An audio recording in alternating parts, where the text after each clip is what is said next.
Jes, saadaan aloittaa. Ole hyvä, kysy mitä haluat. Okei. No niin. Voidaan ehkä aloittaa sillä, että ketä me ollaan ja miksi me ollaan täällä ja mikä tämä juttu on. Tehdään tätä haastattelutyyliin, mutta Joo. aloitatko sä vaikka, että kuka sä oot? No, mä oon Iida Hyytiäinen, fysioterapiaopiskelija, ihan just valmistumassa. Ja oon tässä esittämässä mua askarruttavia kysymyksiä asioihin, joita on hyvä tietää tälleen valmistumisen kynnyksellä. All right. Joo, ja mä olen Juhani Saarinen, Suomen kuntoutusyrittäjät ry:n juristi ja varatoiminnanjohtaja. Ja sitten näitä kuntoutuksen yrittäjyyteen liittyviä kysymyksiä on sitten ratkonut tässä niin kuin viimeisen 10 vuotta kaiken muun hyvän ohella, mutta päätöinä melkeinpä näitä tehnyt nyt sitten. Ja nyt sitten ihan kyllä viimeisen vuoden ihan täysin päätöinä, että ei ole muita hommia. Joo. ihan näiden asioiden kanssa pyörittelen. Mutta mitä sulla oli mielessä, niin kysäsen, niin ehkä mä osaan sitten antaa valoa siihen tai vastausta ainakin. Joo. No ensin mulla on ihan peruskysymys, että kun valmistuu, niin mitä lupailmoituksia pitää tehdä ennen kuin aloittaa sen ammatin harjoittamisen ja mitä niissä lupa-asioissa on huomioitava? Joo, no ensin tietysti pitää hakea se oikeus ammatin harjoittamiseen, että se on sen kaiken perusta, että ilman sitä ei onnistu niin toi elinkeinotoiminta, yritystoimintakaan. Okay. Mutta tässä ollaan nyt vähän semmoisessa taitostilanteessa, että tänä vuonna se prosessi on pikkusen erilainen kuin mitä se tulee ensi vuonna olemaan. Okay. Eli tänä vuonna meillä on vielä voimassa tämmöinen laki yksityisestä terveydenhuollosta. Se on oikein rakas vanha laki, mitä minä olen oikein niin kuin huolella tässä lukenut tässä monta vuotta kanssa, ja se on ollut voimassa kohta 30 vuotta. Se on kirjoitettu 80-luvulla, ja 80-luvulla Suomi oli aika erinäköinen maa kuin tänä päivänä. Mutta siellä 80-luvulla keksittiin yksi hyvä juttu, ja se oli oikotie ammatinharjoittajille harjoittaa niin tätä lupayridiikkaa niin tässä asiassa. Se oikotie on vielä niin kuin tämän vuoden loppuun voimassa. Ja se on oikotie nimeltä itsenäisen ammatinharjoittajan ilmoitus. Ja se koskee ainoastaan niin henkilönä olevia yrittäjiä, eli siis itsenäisiä ammatinharjoittajia. Niin kuin sulla oli jo toiminimi perustettuna. Joo. Ja toiminimi tarkoittaa sitä, että sinä itse toimit niin kuin sinä yrittäjänä. Ei ole mitään erillistä oikeushenkilöä, ei ole mitään osakeyhtiöä. Ei ole mitään yhtiöä, niin silloin sulla on mahdollisuus tehdä itsenäisen ammatinharjoittajan ilmoitus, ja sitten kun sä oot sen ilmoituksen tehnyt, niin sitten sä voit aloittaa elinkeinotoiminnan, eli voit alkaa myydä näitä terveyspalveluita, niin terveydenhuollon palveluita sen ilmoituksen mukaisesti. Et jos ilmoitat, että tarjoat fysioterapiapalveluita, niin sitten voit alkaa tarjoamaan fysioterapiapalveluita. Ja se on oikeastaan niin kuin vaan siinä, että tehdään se ilmoitus, ja sitten voit saman tien alkaa, koska laissa ei ole mitään määritelmää siitä, että pitäisi joku erillinen hyväksyntä olla sitten sille. Se tulee ensi vuonna. Okay. Mutta että tämä vanha malli on sillä lailla, ajateltiin, että ammatinharjoittajat on semmoisia pieniä toimijoita, jotka vähän näpertää jossain nurkassa ja sitten ne vaan ilmoittaa, että no nyt mä teen täällä, niin viranomaiset sitten tietää, että tuolla on nyt just tommoinen fysioterapia, pitää valvoa, jos me joskus muistetaan. Että niin, se oli sen mallinen ajatus, mutta nykyään kaikki pienetkin ammatinharjoittajat, yksiyrittäjätkin harjoittaa ihan vakavaa liiketoimintaa, niin sitä pitäisi sitten vähän valvoakin niin kuin sen liiketoiminnan mukaan, eikä sen mukaan, mitenkä kuka se ilmoituksen tekee. Niin ensi vuonna sitten se muuttuu kaksivaiheiseksi, ja ensin pitää tehdä, niin pitää olla se joku Y-tunnus, joka harjoittaa sitä toimintaa. Totta kai se pitää olla perustettuna. ytj.fiistä voi perustaa just sen toiminimen kaupparekisteri-ilmoituksen, ja osakeyhtiönkin voi tehdä ihan puoleen tuntiin helposti ja nopeasti. Mutta sitten kun se Y-tunnus on, niin sit täytyy rekisteröityä niin palvelun tuottajaksi. Se on niin kuin ensi vuonna se askel. Okay. Ja sillä palvelun tuottajalla pitää olla sitten joku paikka, missä se tarjoaa sitä palvelua. Se voi olla joku osoite, se voi olla joku nettiympäristö, sille ei välttämättä fyysistä sijaintia, mutta joku paikka, mitä viranomainen osaa valvoa. Onko se sitten nettisivu vai onko se sitten niinku paikka, niin se on sitten tämmöinen toimintayksikkö, mikä sitten tai palveluyksikkö taisi olla se, mitä se uusi laki sanoo. Niin semmoinen pitää sitten rekisteröidä ensi vuonna. Eli tänä vuonna on niinku yksi vaihe, sä vaan ilmoitat, että hei, minä olen täällä, ja mä rupean harjoittamaan elinkeinotoimintaa, ja mä tarjoan fysioterapiapalveluita. Viranomainen on vaan sillä, että kiitos ilmoituksesta, onnea matka.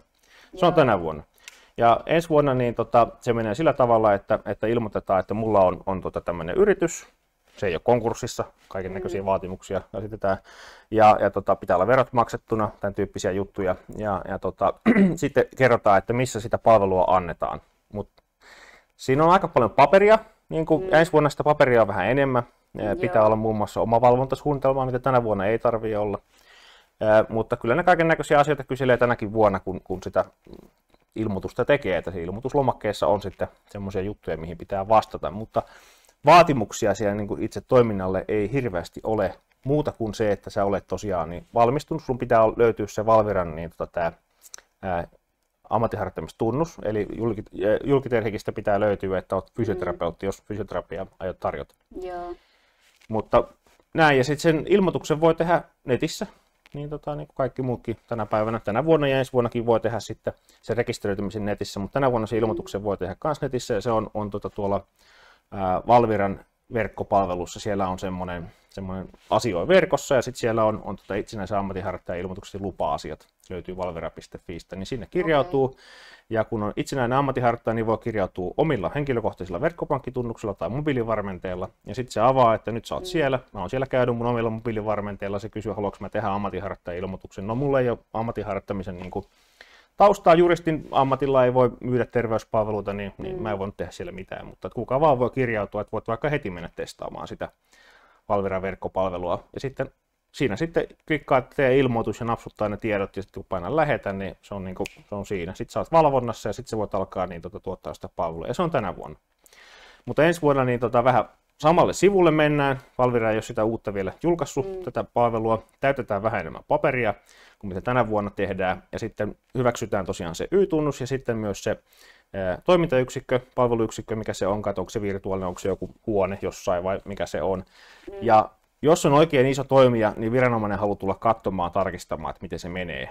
Mutta pääsääntö on, että terapiapalveluyrittäjä ei tulla niin kuin etukäteen tarkistamaan, koska olette niin pieniä. Ja sitten kun se on rekisteröity, siihen pitäisi mennä muutama viikko siitä ilmoituksen antamisesta, rekisteröitymishakemuksesta siihen rekisteröitymiseen, niin sitten voi rekisteröitymisen jälkeen alkaa tuottaa niitä palveluita. Ja se on tosiaan sitten ensi vuonna. Mutta ensi vuonna niin reitti on sama riippumatta siitä, ootko sä itsenäinen ammattiharjoittaja vai ootko sä niin osakeyhtiö tai kommandiittiyhtiö muutainen yrittäjä tai onko sulla vaikka osuuskunta. Okay. Tänä vuonna sitten, jos haluaa vähän lisähaastetta tähän loppuvuoteen, niin voi perustaa se osakeyhtiö ja hakea sille terveydenhuollon niin lupaa. Eli osakeyhtiö ei voi tehdä ilmoitusta. Osakeyhtiö se on vakavaa liiketoimintaa. Tämä oli 80-luvulla ajatus. Ja osakeyhtiön pitää hakea lupa toimintaan. Ja se lupa sitten haetaan sieltä ja siihen lupahakemukseen täytetään vähän enemmän asioita. Ja ennen kuin se lupa saadaan, niin osakeyhtiö ei saa myydä terveyspalveluita. Okay. Mutta tässä niin kuin pähkinänkuoressa sitten vähän tätä ammattiharjoittamista, mutta niin kuin tänä vuonna se on, jos vielä valmistuu, niin se on suhteellisen helppo, netistä vaan naksuttelee ja ensi vuonna sitten kanssa naksutellaan, mutta sitten ei saa aloittaa sitä toimintaa niin kuin heti, vaan pitää odottaa sitä, että se viranomainen hyväksyy sen. Tänä vuonna se on sitten niin kuin, että ilmoitus meni ja no niin, ja sitten ei muuta kuin hoitopöydälle jengiä. Okay. No, mutta se oli se 80-luvun malli ja siitä nyt sitten yhtenäistetään vähän tätä, että tämä on tämmöinen lakimuutos, mitä on kuntoutusyrittäjät jo vähän niin kuin haaveillut jo monta vuotta. Sitä on pitänyt saada, että ei vanhaa lainsäädäntöä enää harrastettaisi, koska se on vähän, onko sillä sitten eroa, että olet sä yksi yrittäjä niin osakeyhtiössä vai ammattiharjoittajana, niin sä oot kuitenkin yksi yrittäjä siellä, että pitäisi valvonta ja lupamenettely pitäisi olla samanlainen, mutta tänä vuonna ne on vielä erilaisia. Joo. Ja sitten mä kanssa mietin, kun mulla on jo valmiiksi niin kuin Y-tunnus valmennustoimintaa varten, niin jos mä sitten, tai kun mä valmistun, niin miten mun pitää menetellä, että mä saan tavallaan muutettua sen olemassa olevan silleen, että mä voin alkaa tehdä sillä fysioterapiaa. Meneekö sen Valviran kautta tolleen samalla lailla? Joo, periaatteessa, että ootko hakenut tehnyt kaupparekisteri-ilmoituksen siitä? Joo, kyllä. Niin no se voi olla, että siihen kaupparekisteri-ilmoitukseen, niin jos ei siinä ole ollut kaikkea laillista liiketoimintaa niin ilmoitettuna, niin sitä voisi laajentaa tai voi täsmentää, että siinä kuuluu fysioterapiaa siihen palveluntuotantoon. Mutta muuten siihen itse yritykseen ei tarvitse tehdä sen kummempia muutoksia, että alat vaan tarjoamaan niitä palveluita, mutta ennen sitä teet siinä Valviran sen verkkosivuilla se ilmoituksen. Ja se Valviran ilmoitus on vielä jaettu niin tänä ja ensi vuonnakin niin sillä, että valtakunnalliset ilmoitukset tehdään niin Valviralle ja lupahakemukset, mutta on kalliimpia, mutta tosiaan se koskee vain osakeyhtiöitä, että itsenäisellä ammatinharjoittajalla on vielä tänä vuonna semmoinenkin etu, että se ilmoitus, kun se tehdään, niin siinä kysytään, että millä alueella sä toimit, mutta sä voit sinne ilmoituksen perusteella niin tuottaa palveluita koko Suomessa. Okay. Et se on tänä vuonna vielä semmoinen aika simppeli. Ensi vuonna sitten, jos olet tänä vuonna tehnyt sen ilmoituksen, niin sitten se seuraavan 3 vuoden kuluessa muutetaan uuden lain mukaiseksi rekisteröitymiseksi. Viranomainen tekee sen viran puolesta ja ne kysyy jotain lisätietoja sitten siihen liittyen.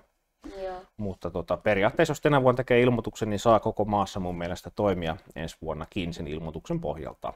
Joo. Osaatko Juhani sanoa, että mikä on nyt niin kuin tilanne niiden ilmoitusten niin kuin sen hyväksymisen kanssa, että kauan siinä menee aikaa? Koska jos itse vaikka nyt joulukuussa valmistuu, niin milloin se ilmoitus kannattaa tehdä, että se pääsee heti töihin? Heti kun saa sen Valviran rekisteröitymispaperin, niin kannattaa se tehdä se ilmoitus, koska sitä ilmoitusta ei voi antaa, jos ei ole itsenäinen terveydenhuollon ammatinharjoittaja, siis ettei ole sitä elinkeinoharjoittamisen kelpoisuutta.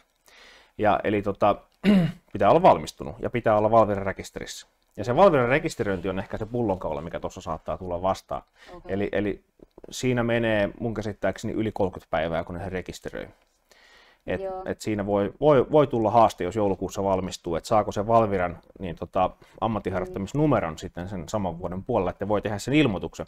Et sitä ilmoitustahan ei tänä vuonna varsinaisesti erikseen hyväksytä ollenkaan, se vaan tehdään ja viranomainen ottaa sen vastaan, että ai tämmöinen tipahti.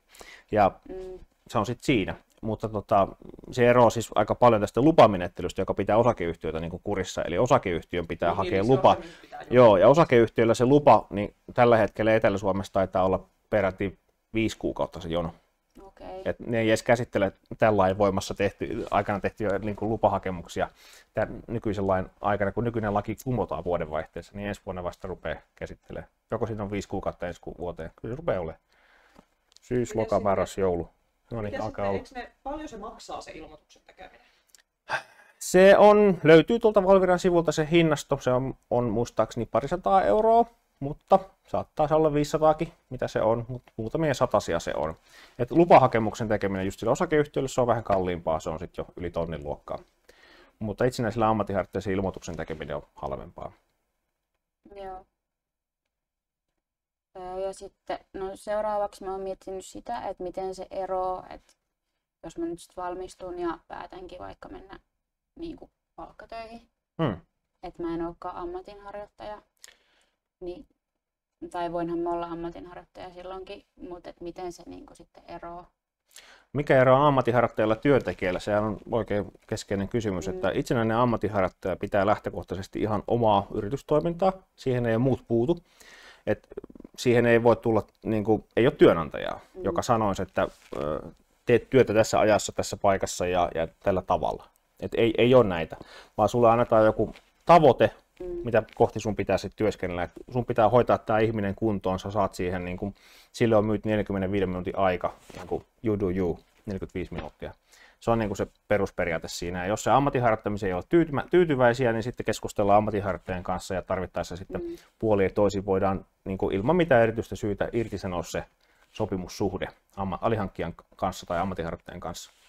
Ja tässä on vielä 2 asiaa, niin mitä ero on pelkällä ammatinharjoittajalla ja alihankkijalla. Niin alihankkija tekee työtä jollekin toiselle, mutta sitten niin on myös semmoisia ammatinharjoittajuuksia, että sä teet töitä niin toisen vuokralaisena, ja pidät sitä tilaa, käytät ehkä niiden potilastietojärjestelmään hyödyksi, pidät omaa potilasrekisteriä ja otat vastaan ihan omia potilaita ja teet niiden kanssa sopimuksia, että hei mä hoidan sut kuntoon, tämä maksaa 100 euroa, tämä sun kanssa hoitaminen, kun taas sitten alihankinta on sitä, että toi toinen on tehnyt sen asiakkaan kanssa sopimuksen siitä sen hoitamisesta ja se ostaa sen työpanoksen sulta. Et aika usein nämä rajaa, että itsenäisellä ammattiharjoittamisella niin ja alihankinnalla niin ei ole aina ihan päivänselviä, mutta ne on sellaisia asioita, mitä pitää etukäteen miettiä, että kenen tämä asiakas on. Onko se mun asiakas vai onko se tuon mun toimeksiantajan asiakas, ketä mä sitten hoidan siinä. Ja jos tekee toimeksiannosta, niin sitten se rupeaa vähän muistuttaa niin kuin työsuhteessa tekemistä siinä mielessä, että se tulee jostain niin kuin ulkopuolta se asiakas tipahtaa kun taas sit itsenäinen ammatinharjoittaja se markkinoi itse ja ottaa asiakkaita vastaan niin kuin itse ja sitten hoitaa niitä omaa lukuunsa ja maksaa sitten siitä jonkun osuuden, onko se sitten vuokra vai onko se joku provisio, mikä maksetaan sille paikalle, mikä ylläpitää niitä tiloja, puitteita siinä sun ympärillä, että se voi ottaa niitä asiakkaita vastaan. Ja saattaa ne ohjatakin niitä asiakkaita myös sun luokki sitten siinä kanssa. Joo. Semmoinen välihuomio, että 290 € maksaa. No niin. Meni haarukkaan 200-500, 290 joo. Mutta se on tämän vuoden puolella. Ensi vuoden noita rekisteröitymismaksuja ei ole vielä vahvistettu, että kukaan ei tiedä paljonko ne on. Ne tulee olemaan luultavasti jossain sen 290 ja sen 1200 välissä, mikä näillä kahdella nyt tänä päivänä on. Mutta mihin se asettuu, niin ei ole tietoa. Joo. Entä sitten, jos menee ammatinharjoittajaksi tai alihankkijaksi ja sitten niihin oli niitä eri sopimuksia, ja teidänkin sivulla oli niitä sopimuspohjia. Iida on nähnyt siis meidän mallisopimuksen. Joo. Niin mitä sellaisessa sopimuksessa kannattaa huomioida, kun sitä lähtee niin kuin katsoa läpi ja täyttämään? No erittäin tärkeitä huomioita on niin kuin, kilpailukiellot, semmoiset asiat. Ja sitten mietitään, että kenenkä ne asiakkaat on. Jos lähdet sieltä menemään ja sä oot itsenäinen ammatinharjoittaja, niin lähtökohta on, että sä viet asiakasasiakirjat ja asiakkaat mukana. Okay. Mutta jos sä teet alihankintana toiselle niitä asiakkaita ja sä lähdet sieltä, sä irtisanot sen alihankintasopimuksen, niin silloinpa ne asiakkaat jää sitten sinne. Tämä on niinku aika keskeinen juttu ja tästä tulee sitten niinku kissahännänvetoa, että kun asiakkaat mielellään seuraa sitä terapeuttia, mutta sitten jos sopimuksessa on kielletty, että et saa houkutella niitä asiakkaita mukaan, niin sitä pitää sitten kunnioittaa, koska siinä on yleensä sopimussakko, mikä estää sen. Et jos ne asiakkaat tulee sitten omia aikoja, niin vaikka on sopimussakko, niin ei sille mahdollisesti minkään. Ne ihmiset voi googlaa sen terapeutin nimen ja löytää sen uuden paikan, niin näin sitten käy. Mutta tämä on semmoinen asia, mistä niinku kannattaa lukea tarkkaan. Ja jos on mielessä jotain muuta elinkeinotoimintaa, niin huomioi sen jo etukäteen sen sopimusta allekirjoittaessa, ettei käy sillä tavalla, että se elinkeinotoiminta, mitä mä suunnittelin ehkä harjoittavani tulevaisuudessa, onkin nyt sitten, katsotaan tämän perusteella kilpailevaksi toiminnaksi ja onkin sitten kiellettyä. Joo. Just sen kilpailevan toiminnan ja sen määrittelemisen kanssa, että saisiko siihen jonkun kilometrirajan vaikka, tai saisiko siihen jonkun toimialarajauksen, niin ne on kaikkein selkeimpiä tilanteita, että ei tule semmoista tilannetta, että mä en uskalla alkaa harjoittaa toista elinkeinotoimintaa tässä sivuun, koska se saattaisi rikkoa tätä mun ammattiharjoittajasopimusta tai alihankintasopimusta ja siinä olevaa niin kilpailukieltoehtoa. Okei. Joo. Ja sitten kilpailukielto niin tarkoittaa sitä, että sulla, että jos se sopimus päättyy, niin sä et saa niin tehdä töitä käytännössä? No se on semmoisia kilpailukieltoehtoja, jotka on voimassa sen sopimuksen päättymisen jälkeen, mutta meidän mallipohjasta ei sellaista löydy, siis tuosta ammattiharjoittamisen mallipohjasta, ihan sen takia, että sen laillinen sitovuus on vähän ilmassa. Se voi olla laillisesti sitova, mutta voi olla myös, että ei ole. Niin me on valittu, että ei panna sitä siihen semmoista kilpailukieltoehtoa sopimuksen jälkeen, koska tosiaan voi olla, että se ei ole kilpailulain mukana ja sitten se olisi pätemätön ja tarkoittaa siis sitä, että se olisi epävarmaa, että voiko tähän vedota vai eikö voi vedota, niin jätetty se kokonaan pois. Ja eikö käytännössä, jos sulla on alihankkijana tai ammatinharjoittajana se, niin kuin, että jos sulla on sillä sopimuksella kilpailukieltoehto, niin sehän on pakko sen niin kuin, toisen sopimusosapuolen maksaa sulle sit korvausta siitä. Työsuhteeseen liittyen. Niin Joo, tässä on taas ero, että ollaanko alihankkijana vai työsuhteessa. Että työsopimuksessa on semmoinen, että jos työsuhteen jälkeen on kilpailukieltoehto, niin se pitää maksaa palkkaa vähintään 40%. Jos on pitkä kilpailukielto, niin 60%. Mutta koska siinä on se palkanmaksuvelvollisuus työsuhteen jälkeen, niin sekin on oletuksena pois tämä kilpailukieltoehto noista työsoppareista. Että se löytyy niin kuin sieltä liitteestä, että jos lain mukaan saadaan sopia työsuhteessa kilpailukieltoehdosta, niin, tai kilpailukiellosta työsuhteen jälkeen, anteeksi. Että tämä on vielä eri asia. Se sekä ammattiharjoittaja että työntekijällä on aika eri asia, että onko se kilpailukielto sen niin kuin sopimussuhteen aikana, milloin se on sallitumpi se kilpailukieltoehto, vai onko se sopimussuhteen jälkeen. Et sopimussuhteen jälkeen niitä katsotaan vähän kierroon, että minkä takia ihmisten pitää seisottaa niin kuin kotona tekemättä ei mitään. Se niin kuin on yhteiskunnallisesti vahingoittavampaa, niin sitä ei sitten lainsäädännössä ole haluttu tukea. Mutta sen sijaan, että jos sovitaan, tehdään nyt tässä yhteistyötä, että meidän yhteistyön aikana sovitaan, että ollaan liittolaisia tilapäisesti hetken aikaa, niin sen yhteiskunta hyväksyy. Okei. Joo. Mutta aina se on hyvä muistaa, niin kuin pitää mielessä, että jos menee ammattiharjoittajaksi jonnekin tai ottaa ammattiharjoittaja itselleen, niin se on yhteistyösopimus kilpailijan kanssa. että se voi päättyä jonain päivänä, ja sitten se on kilpailija sen jälkeen. Että se on hyvä hahmottaa näin tämäkin ajatusmaailma. Joo. No sitten seuraava menee jo vähän ehkä muualle, mutta on noihin kantapalveluihin liittyen, että sellaisen käsittääkseni pitää liittyä, mikäli se potilasturvajärjestelmä on yhteensopiva sen kanssa, ja maksaako se kantapalveluihin liittyminen jotain? Joo, potilastietojärjestelmä, jos löytyy, joka on kantayhtiön sopiva, niin lain mukaan täytyy liittyä kantaan. Ja se ei ole mikään iso prosessi. Se liittymismaksua mun mielestä ei erikseen ole. Se potilastietojärjestelmä tuottaja ottaa jonkun maksun siitä, että he tekevät ne temput, mitä se kantaliittyminen vaatii. Ja sitten saattaa mennä, todennäköisesti meneekin jonkunnäköinen kantamaksu siitä potilastietojärjestelmän palvelun tuottajalta. Ja sitten sen lisäksi niin ihan pari vuotta sitten on alkanut viranomaisetkin periin kantamaksuja, se on 90 € vuodessa. Ja ensi vuodelle ja sitä seuraavalle vuodelle on esitetty uutta maksua, ja se olisi edelleen se sama 90 vuodessa, minkä viranomainen lähettää. Eli se on Kela tässä tapauksessa, joka lähettää 90 laskun sillä ammatinharjoittajalle kerran vuoteen siitä, että se on kannessa. Mutta se potilastietojärjestelmän niin kustannukset, ne on neuvottelukysymyksiä, että kannattaa kilpailuttaa potilastietojärjestelmät ja katsoa, että mitä ne maksaa ja mitä ne maksaa kannan kanssa ja mitä ne maksaisi, jos mulle tulisi vaikka työntekijä tähän vielä, että minkä näköisiä hintoja sieltä sitten tulee. Niin tämmöisiä kannattaa vähän etukäteen pohtia. Joo, mutta potilastietojärjestelmä on vissiin niin kuin pakko olla. No käytännössä joo. On periaatteessa mahdollista, että aletaan pitää potilasrekisteriä niin tulitikkuaskin kanteen tai siis paperille tai tietokoneillekin vaikka niin kuin Wordiin. Sitä ei ole kielletty. Mutta pitää tiedostaa, että jos tekee oman potilastietojärjestelmän, niin siinä ottaa myös ison vastuun sen tietoturvallisuudesta. Ja tyypillisiä esimerkki tässä on Vastaamo. Ne teki oman potilastietojärjestelmän. Ja siinä kerättiin paljon dataa. Joku havaitsi, että täällä on tämmöinen itse tehty järjestelmä, joka oli heikosti suojattu. Niin se on sitten heti houkutteleva, kun siellä on paljon potilastietoa. Ei ole kovin todennäköistä, että niin kuin itsenäistä ammattiharjoittajaa lähdettäisiin niin kuin hakkereiden toimesta maalittamaan, että nyt mä varastan ton potilastiedot, koska siellä on mulle jotain arvokasta. Mutta se on mahdollista. Tilaisuus saattaa tehdä varkaa. Mikä se nyt on, sitten joku jostain syystä havaitsee, että tässä on joku tommoinen mahdollisuus niin identiteettivarkaudelle näiden asiakkaiden kautta, koska siellä on asiakkaiden henkilötietoja, kotiosoitteita, henkilötunnuksia, puhelinnumeroita. Kaikki tällaisia juttuja, mitä voisit käyttää niin kuin vaikka jonkun ehkä lainan nostamiseen tai tämän tyyppiseen niin kuin identiteettivarkauteen ja tehdä kaikkia kiusaa niille asiakkaille, niin ne on syytä suojata hyvin. Ja ne on suojattu hyvin silloin, kun on käytössä kantayhtiön sopiva järjestelmä, koska yhteensopivuuteen kuuluu sen järjestelmän testaaminen ja sen tietoturvan varmistaminen. Joo. Se ei tarkoita, että olisi niin kuin kaikki vastuu siirretty sinne ulkopuolelle, mutta iso osa siitä niin kuin on jaettu sen potilastietojärjestelmän kanssa. Et sen takia mä suosittelisin kantayhtiön sopivaa järjestelmää niin kuin heti alkuun. Ja ne kustannuksetkin, niin kyllä ne alle 100 € kuukaudessa mun käsittääkseni on, mitä ne maksaa. Että moni maksaa kalliista älypuhelimestakin sitten aika paljon. Siihen verrattuna. Googlettelija täältä huutelee, että esimerkiksi Diarium, joka on niin kuin meidän yhteistyökumppani ja kuntoutusyrittäjä, että saa niin kuin Diariumista alennusta. Mun mielestä meidän alennus on muistaakseni sille, että sen saa siitä, kun liittyy sinne liittymismaksusta, mutta siellä esimerkiksi kuukausimaksut on tällaista 35 € perusmaksu ja 24 € per käyttäjä. Joo. Aivan.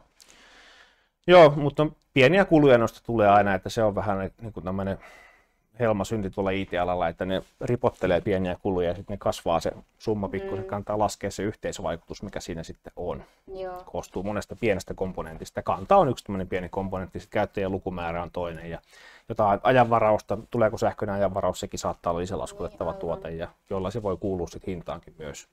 Mutta sähköistä ajanvarausta sinänsä suosittelen kyllä, se on niin kuin vapauttaa ihmisen vastaamaan puhelimeen, että jos sä oot siinä hoitopöydän ääressä ja joku haluaa varata sulle ajan, niin toki moni ihminen haluaa soittaa ja keskustella, mutta moni voisi myös katsoa netistä vaan, että onko aika minulla vapaana ja varata sitten siitä.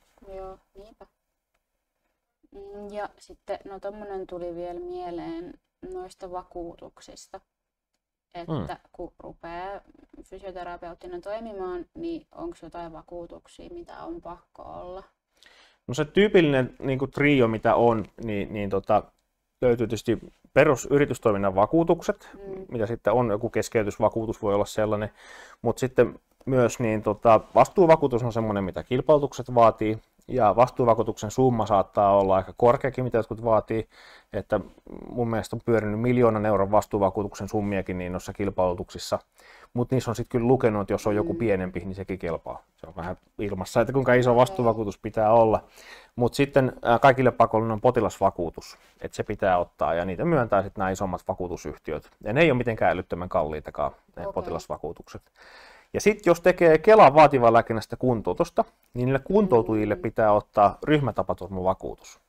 Se on tämmöinen, ehkä 5 vuotta sitten tuli semmoinen ryhmätapaturmavakuutus. Se ei myöskään ole kovin kallis. Jos joku pyytää sitten 1 000 euroa vuodessa, niin katsokaa seuraavaa vakuutusyhtiöä.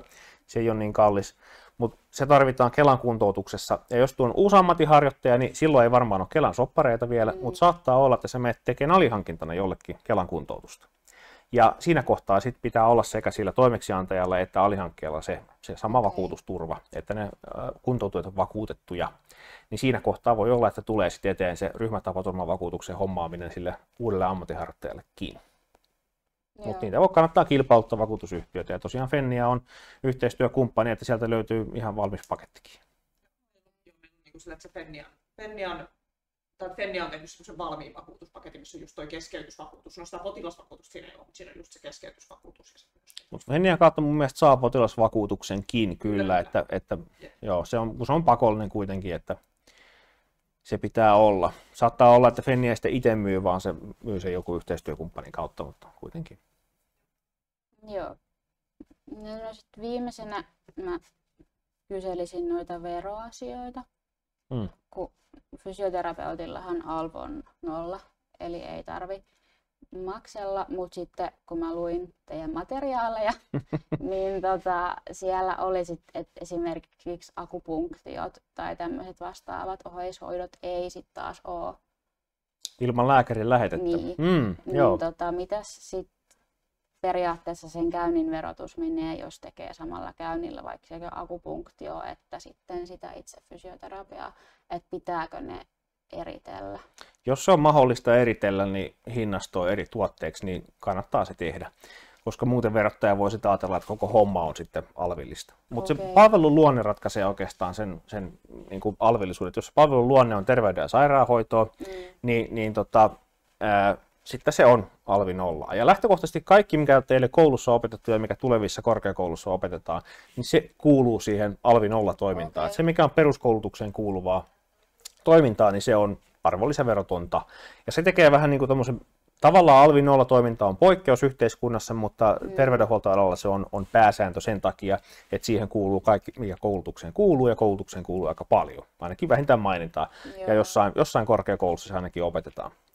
Ja tämä kissahännänveto sitten tästä alvista tulee oikeastaan niin siinä kohtaa, kun siirrytään täydennyskoulutuksen puolelle. Ja akupunktio on semmoinen, mitä haetaan täydennyskoulutuksena. Ja verottajalla on nyt tällä hetkellä tämmöinen linjaus ollut jo muutaman vuoden, että jos sä oot täydennyskoulutuksena hankkinut itsellesi osaamisen antaa akupunktioon, nimenomaan lääketieteellistä akupunktioon, niin siihen pitää olla lääkärin lähete tai määräys siihen akupunktioon sille asiakkaalle. Että lääkäri on tehnyt sen hoidon tarpeen arvioin, että tämä henkilö tarvitsee akupunktioon. Niin sitten sä voit sen hoitaa kyllä, jos sä oot saanut sen akupunktion täydennyskoulutuksen, ja se on alvi 0. Mutta jos se tulee suoraan sulle ilman sitä lääkärin lähetettä tai määräystä, niin verottajan mielestä siitä pitäisi sitten maksaa alvi, koska sä et ole itse jostain syystä kelpoinen päättelemään sitä, että onko tämä nyt sitten tarpeellista tämä akupunktio tälle henkilölle vai ei. Ja siis niin kuin ihan kaikessa rehellisyydessä ei se lääkäri ole se viisaampi, ei sillä yleensä välttämättä tarvitse olla edes akupunktiokoulutusta, niin ei se ole se viisaampi sanomaan, että onko tämä akupunktio oikea tähän vai ei. Mutta tämä on verohallinnon tulkinta, että pitää olla lääketieteellisesti perusteltua sen hoidon, että se on alvi 0, ja se on lääketieteellisesti perusteltua silloin, kun sillä hoidolla on lääkärin lähete tai määräys.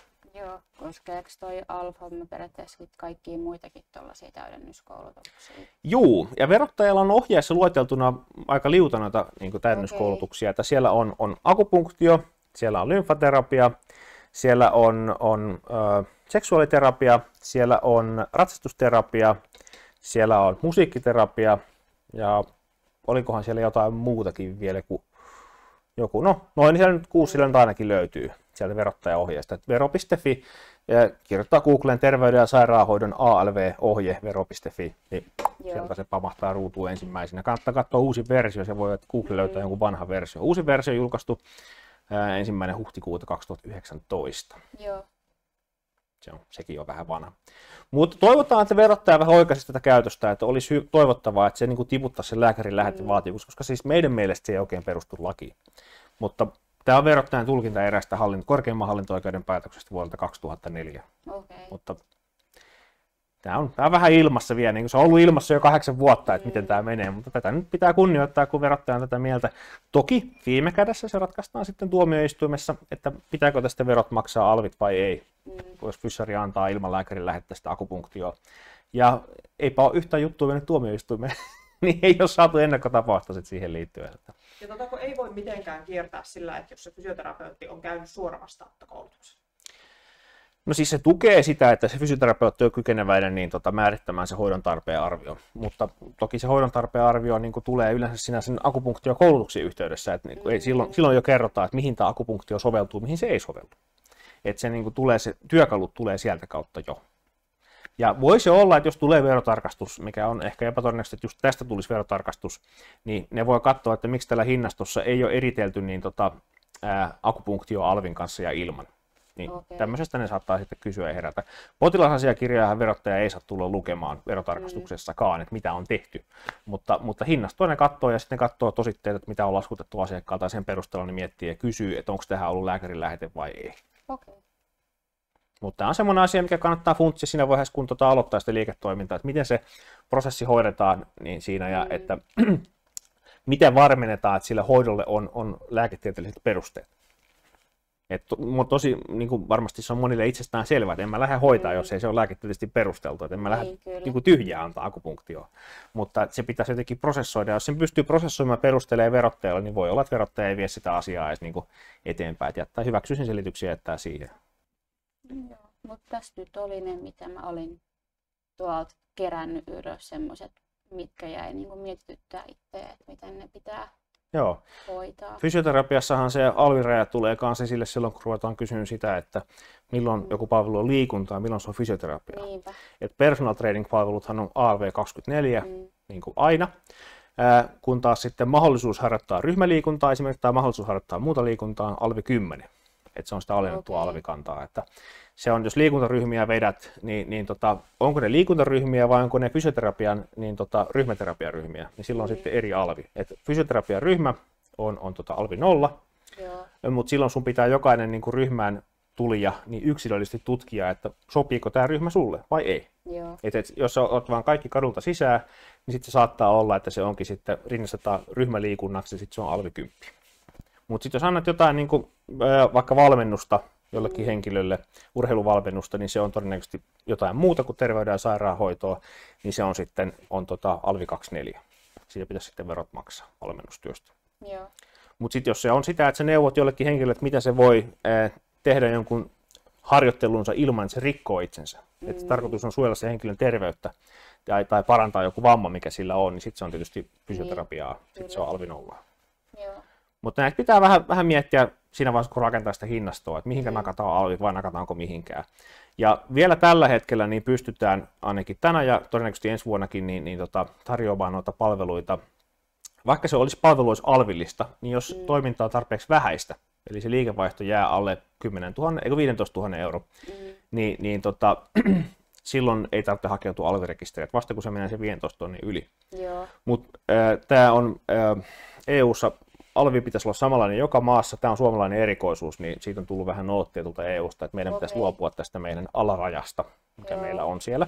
Eli 25 vuonna se olisi todennäköisesti lähdössä, mutta katsotaan sitten 25 kun saapuu. Mutta semmoinen huojennus tässä vaiheessa vielä on käytettävissä. No joo. Mites sitten kevyt yrittäminen, koska siitä me ainakin Iidan mukaan aikaisemmin puhuttiin ja luulen, että moni varmaan sitäkin. Joo, tästä on... että saako sitä niinku tehdä vai ei. Ja... Niin, sullahan on se toiminimi niin sä et ole mikään kevytyrittäjä. Mutta kevytyrittäjäminen tarkoittaa sitä, että tuotetaan joku palvelu ja joku laskutuspalvelu laskuttaa sitä asiakasta ja huolehtii sitten siitä ennakonpidätyksistä, veroista ja tämän tyyppisistä. Toki huolehdit sitten, ne maksaa verokortille sulle sitten. Ja kevytyrittäjyydessä niin periaatteessa tämä itsenäisen ammattiharjoittajan ilmoituksen tekeminen on ollut ainakin mahdollista.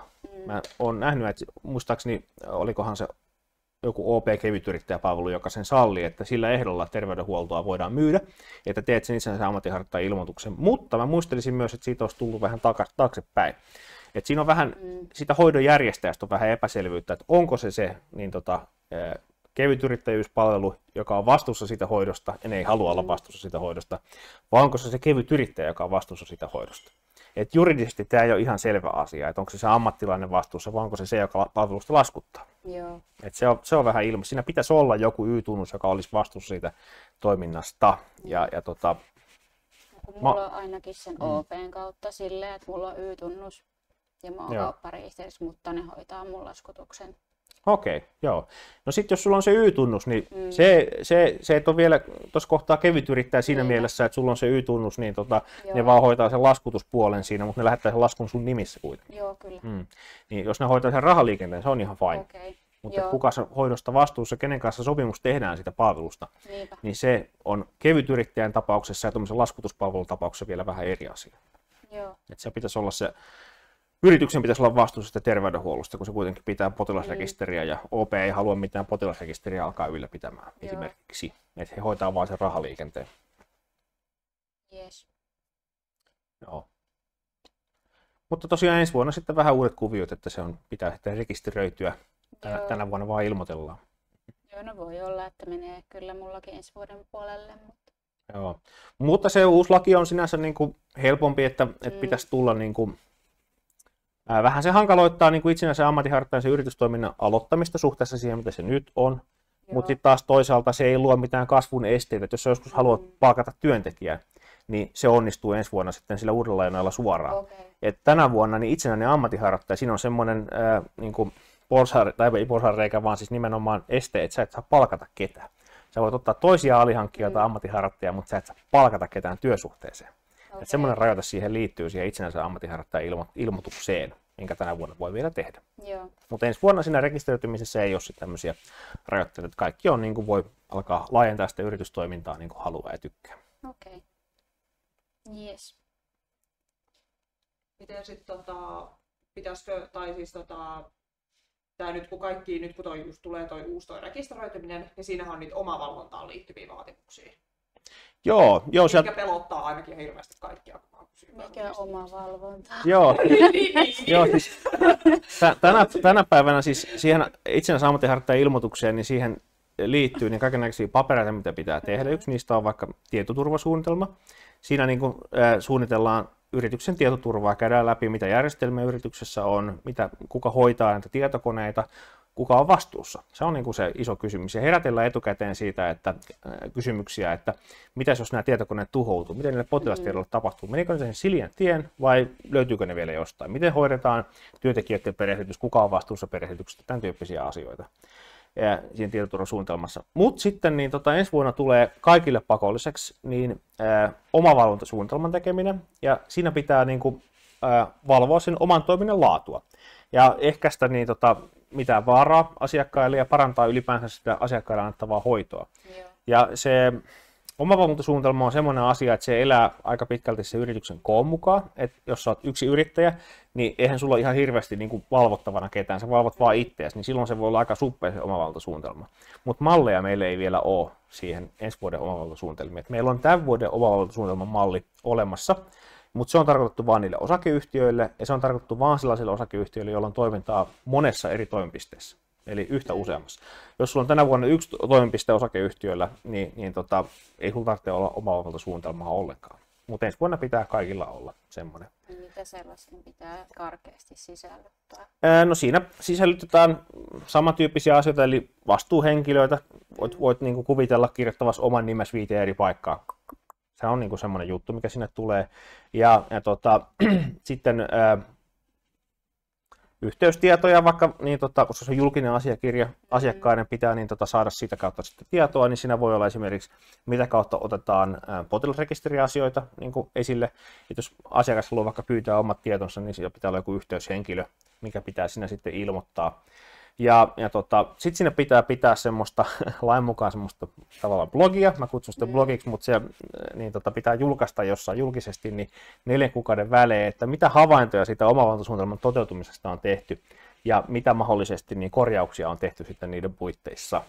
Tämä on semmoinen, mikä aina vähän herättää pieniä naurutyrskähdyksiä vanhemmissa yrittäjissä, että jaha, mun pitää alkaa nyt pitää jotain blogia mun yrityksen laadusta, mutta joo, tämä on vähän niin kuin se ajatus siinä, ja mitä laajempaa se toiminta on, niin sitä enemmän sinne pitäisi vähän sitten kirjoitella, ja ennen kaikkea itse oppia, että mitä siinä sitten on opittu näistä tämmöisistä tilanteista. Tokihan mitään kenenkään henkilötietoja ei saa sinne sanoa, että nyt meille tuli joku tämmöinen niin kuin vanha mummu Marketta tuli, ja sitten se kompastui kynnyksiä, ja me todettiin, että nyt meidän kynnyksestä pitää madaltaa tai pitää tehdä ramppi tai jotain tämmöistä, että ihmiset pääsee sinne kulkee paremmin, mutta niin kuin jotain tämän tyyppisiä asioita ehkä sinne sitten, ja että miten voidaan palvella niitä asiakkaita paremmin, että meillä on ollut asiakkailla vaikka vaikeuksia saada etäyhteyttä auki, että onko me ohjeistettu sitä etäyhteyden avaamista paremmin, tai hankitaanko me joku parempi ohjelmisto siihen liittyen, vai kauhean vaikea sanoa, mihin se muodostuu sitten ensi vuonna, kun laki ei ole vielä voimassa, eikä viranomaismalleja ole vielä julkaistu. Et luultavasti se mallilomake, kun se tulee, otsikkotasolla se löytyy laista jo nyt, mutta kun se mallilomake tulee, niin saadaan sitä sitten täytettyä sitten siinä. Ja totta kai kuntoutusyrittäjän jäsenillä on sitten niin kuin apua tarjolla, että me järjestetään ihan varmasti webinaaria siitä, että miten se täytetään se omavaltasuunnitelma. Ja varmaan että meillä tulee joku pohjakin kyllä sitten varmasti. Todennäköisesti katsotaan, millainen se viranomaisten pohja on, että jos pitää tehdä jotain parannuksia siihen, niin tehdään. Ja tuohon Juhani mainitsi tuossa nopeasti tuon tietoturvasuunnitelman, mikä on just tämä kaikille pakollinen, ja sitten kaikki meidän jäsenet on suunnitellut silleen, että ei saakeli, tämmöinen pitää tehdä. Niin meillä on siihen siis myös semmoinen valmis pohja, mitä voi käyttää. Sitten meillä on myös niin kuin jäsenet voi niin kuin semmoista tai jäsenet voi niin kuin maksua vastaan myös, että Juhani tekee, sä teet jäsenten kanssa niitä. No joo, mä käyn läpi sitä semmoisen 45 minuutin Teams, niin maksaa 129 €. Ja me käydään läpi sitä heidän suunnitelmaa ja he esittää kysymyksiä, että miten tämä kohtataan. Ja sitten mä päpätän siinä sen ajan sitten yleensä kerron, että miten mun mielestä siinä voisi olla. Ja sitten ne miettii, että mitä kirjaa siihen.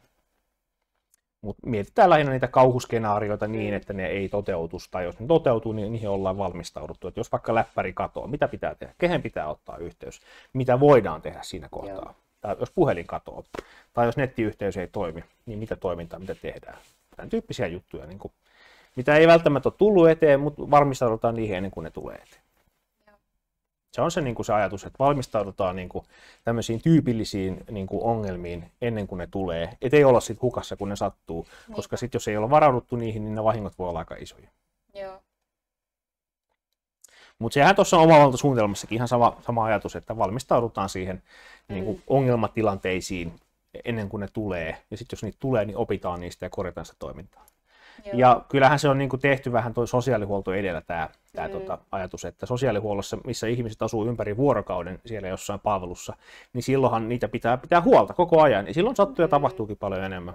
Et jossain just terapiapuolella se omavalvontasuunnitelman niin tapahtumalogi on paljon pienempi, kun siellä ei asu ketään. Ihmiset tulee ehkä ihan omin jaloin, mutta avustettuna sinne paikalle ja poistuvat sieltä.